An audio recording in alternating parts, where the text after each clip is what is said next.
কলকাতার স্বাস্থ্য ভবন অভিযানে যাওয়ার জন্য প্রস্তুত হয়েছিল খেজুরির এলাকার স্বাস্থ্যকর্মীরা। তাদেরকে বাধা দেয় খেজুরি থানার পুলিশ এবং সেই সময় এক আশাকর্মী নিজের মোবাইলে ছবি তোলার সময় তার ফোন সরিয়ে নেয়। পুলিশ এমনকি আটক করে দীর্ঘক্ষণ বসিয়ে রাখা হয় খেজুরি থানায়। এমনটাই অভিযোগ বিক্ষোভকারী আশাকর্মীদের। তা নিয়ে আশাকর্মীরা খেজুরি থানার সামনে বিক্ষোভ দেখাতে শুরু করে। তারপরে আমরা যখন নেমে জিজ্ঞেস করলাম, বললাম যে কেন আমাদের যেতে দিচ্ছেন না, বলছে গাড়ির কাগজ নেই আর বিভিন্ন রকম কথা বলছে। কিন্তু গাড়ির কাগজ টাগজ সবই ঠিক আছে, কোনো গাড়ি ধরছে না। আমাদের গাড়িটা ধরেছে যারা, যাতে আশারা স্বাস্থ্যভবনে না পৌঁছায়। ওনারা কী করেছে, যথারীতি জিজ্ঞেস করতে আমাদের ধস্তাধস্তি করছে, আমাদের গায়ে হাত তুলেছে যথারীতি। আমার গায়ে ওনাকে বলছি যে কথাটা শুনুন, আমাদের ছেড়ে দিন, আমাদের মুখ্যমন্ত্রী আজকে ডেকেছে, আমরা যাব, আমাদের অনেক দাবিতে আমরা অনেক সংগ্রাম করছি, আমরা মানে সঠিক পাচ্ছি না, বেতন পাচ্ছি না।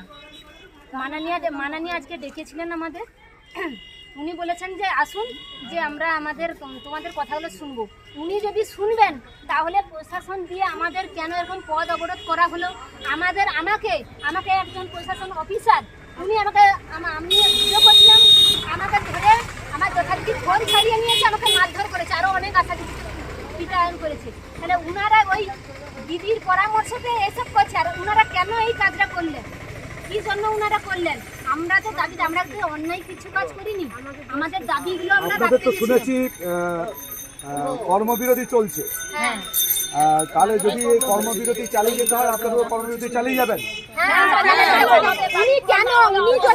উনি যদি আমাদের কথাটা শুনবেন না, তাহলে এরকম ভাবে আমাদের রাস্তায় কেন হেনস্থা করলেন? প্রশাসন দিয়ে কেন হেনস্থা করলেন? আমাদের দাবি দেওয়াগুলো তো উনি তো আমাদের ঠান্ডা মাথায় বসে আমাদের একটা সমাধান। আমরা কি ওখানে কি মারামারি করতে যাচ্ছি?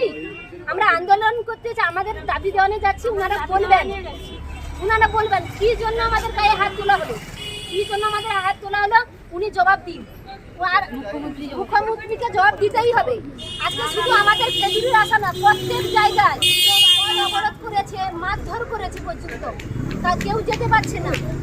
আমাদের হাজবেন্ডকে থানায় তুলে নিয়ে এসছে, উনাদের এই যে ছাড়িয়ে নিয়ে আমরা বাড়ি যাচ্ছি, এই পর্যন্ত যাচ্ছি।